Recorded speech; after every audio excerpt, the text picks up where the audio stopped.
What's up internet, here we go again. Kali ini kita akan membahas alur sebuah film asal Korea yang berjudul Hidden Face. So tanpa berlama-lama lagi, langsung aja kita masuk ke dalam alur ceritanya.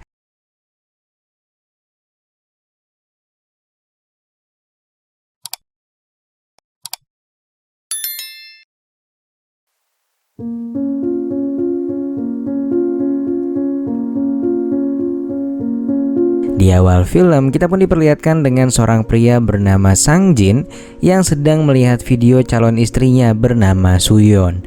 Video tersebut memberitahukan jika sekarang Suyeon lagi dalam perjalanan menuju ke Jerman dan dia memutuskan untuk membatalkan pernikahan mereka dengan alasan akhir-akhir ini dia merasa mereka berdua nggak cocok karena sikap dingin yang akhir-akhir ini Sang Jin berikan padanya.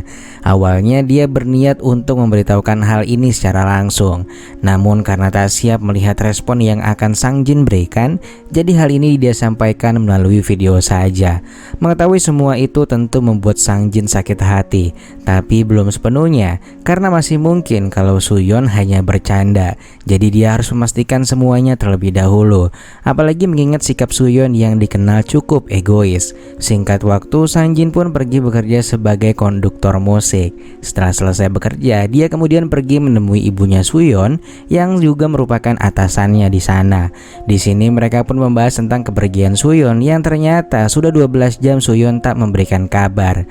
Mereka berdua percaya jika Suyeon pasti tak betul-betul pergi ke Jerman melihat banyaknya barang-barang yang tak dibawa olehnya pergi.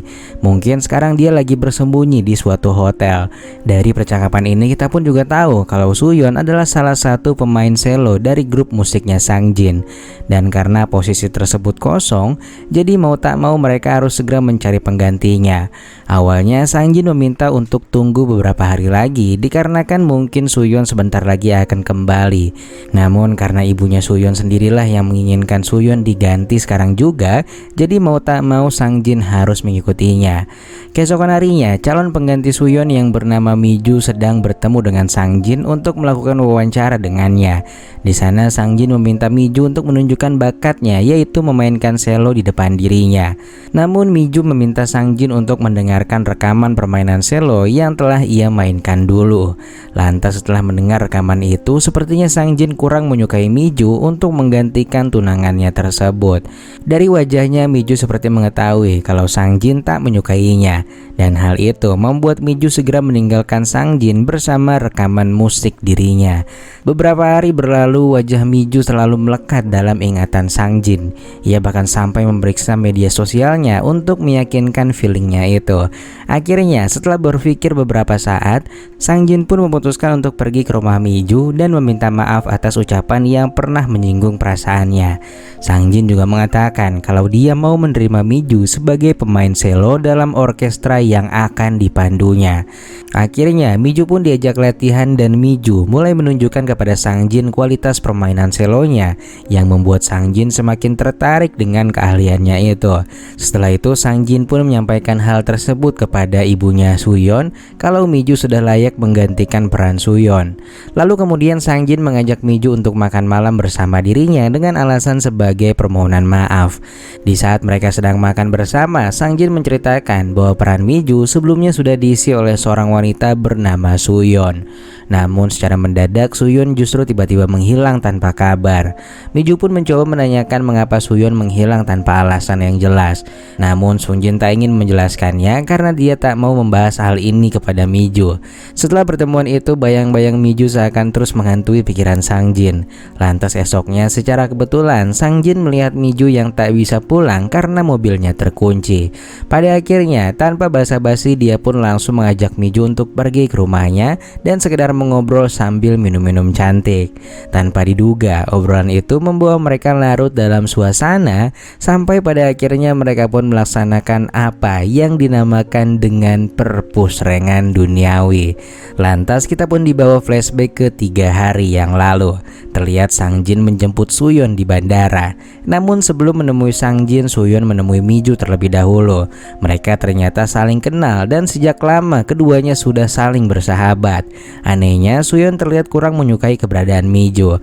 Namun mereka kala itu harus COD-an kunci rumah yang baru dibeli Suyeon. Suyeon juga sengaja menemui Miju di tempat tersembunyi agar tak diketahui oleh Sang Jin. Lantas setelah dari bandara, mereka pun bergegas menuju ke rumah baru mereka. Dan diketahui rumah itu adalah rumah gurunya Suyeon saat masih sekolah. Namun mereka membelinya dan berniat merenovasinya sebelum mereka menikah. Hubungan Sang Jin dan Suyeon sepertinya nggak berjalan dengan lancar sejak Suyeon kembali dari kepergiannya. Sang Jin akhirnya angkat bicara. Dan Sang Jin berkata bahwa ada keputusan yang Suyeon dan ibunya ambil tanpa sepengetahuannya yang menyebabkan dirinya berubah. Karena hal itulah dia merasa dipermainkan oleh mereka. Makanya belakangan ini Sang Jin terlihat cuek pada Suyeon. Keesokan harinya Suyeon dan Miju bertemu. Suyeon meminta untuk diberikan kunci ruangan rahasia dari rumah yang baru dibelinya. Akhirnya mereka pun tiba di rumah Suyeon. Ternyata ruangan rahasia itu cukup besar. Dan ruangan itu dulunya sering mereka datangi ketika sedang belajar di rumah sang guru. Dan usut punya usut, ternyata saking dekatnya mereka berdua dulu nih, mereka jadi saling jatuh cinta dan menjalin sebuah hubungan. Namun setahun ke belakang Suyeon menyudahi hubungan mereka karena ingin tobat dan membangun keluarga dengan seorang lelaki. Lantas setelah keluar dari sana, Suyeon terlihat membuat sebuah video seperti yang kita lihat di awal film. Ternyata Suyeon hanya ingin melihat reaksi Sang Jin. Dia ingin memberikan pelajaran pada Sang Jin yang belakangan bersikap dingin padanya. Nantinya Suyeon akan bersembunyi di ruangan rahasia tersebut dan melihat melalui cermin satu arah. Suyeon pun mulai masuk dan Miju yang dipercaya untuk menutup pintu dari luar dan memintanya untuk jangan membuka pintu sebelum Suyeon mengabarinya. Suyeon berencana akan tinggal di sini selama 3 hari dengan beberapa makanan yang ia bawa.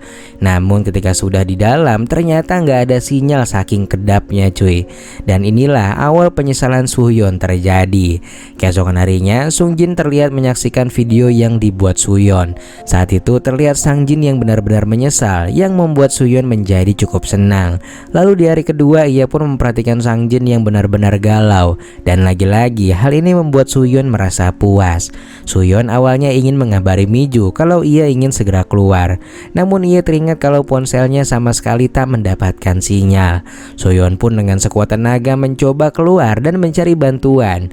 Namun itu semua sia-sia karena ruangan itu benar-benar kedap suara. Akhirnya setelah beberapa saat menenangkan diri, Suyeon menemukan box berisikan mie instan yang sudah kadaluarsa. Karena benar-benar kelaparan, ia pun terpaksa memakannya setelah dibersihkan. Lantas beberapa hari berlalu, secara mengejutkan Suyeon melihat Miju yang berada di kamar mandinya. Miju pun berkata kalau ia mulai terpikat dengan Sang Jin.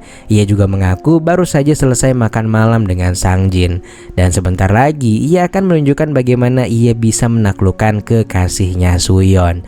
Benar saja, beberapa saat kemudian Suyeon pun dibuat melongo kala melihat Sang Jin yang bermesraan dengan Miju di depan matanya. Lantas setelah beberapa hari diajak Sang Jin menginap di rumahnya, Miju mulai mengatakan pada Suyeon kalau ia ingin merebut segala kehidupan Suyeon, karirnya, hubungannya dengan Sang Jin, bahkan sampai dengan rumahnya. Pokoknya semua yang Suyeon miliki ingin juga dimiliki oleh Miju, karena ternyata ia tak terima ketika Suyeon memutuskan untuk menyudahi hubungan mereka setahun yang lalu. Keesokan harinya mereka pun kedatangan teknisi pipa air panas yang sedang memeriksa kerusakan di kamar mandi. Suyeon pun dengan berusaha keras berteriak untuk memanggil mereka.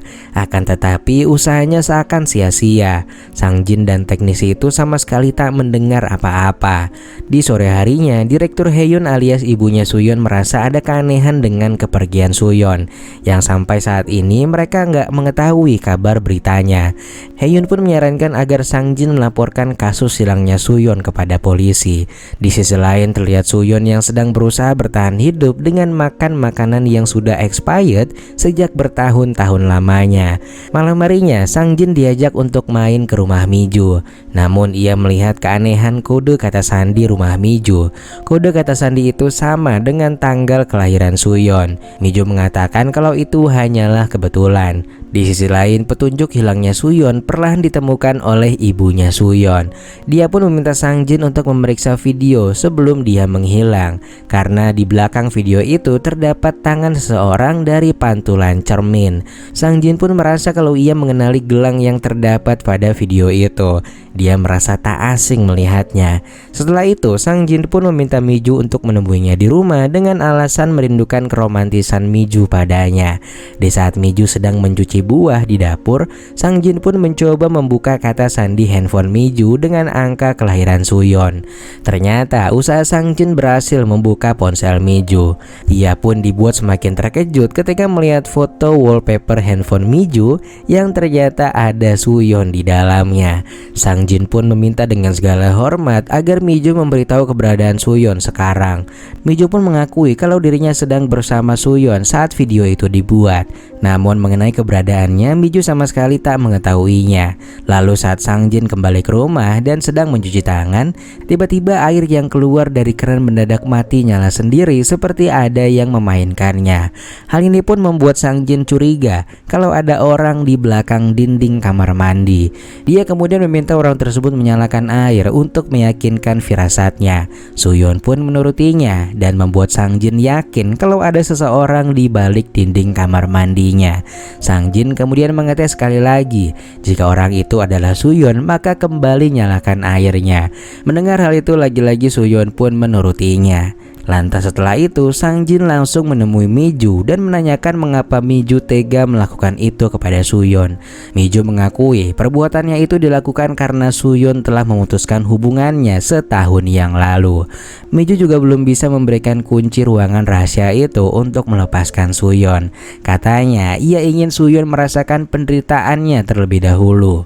Miju juga menambahkan kalau di dalam sana ada banyak makanan sehingga Suyeon tak akan kenapa-kenapa. Mendengar itu, Sang Jin pun merasa cukup tenang.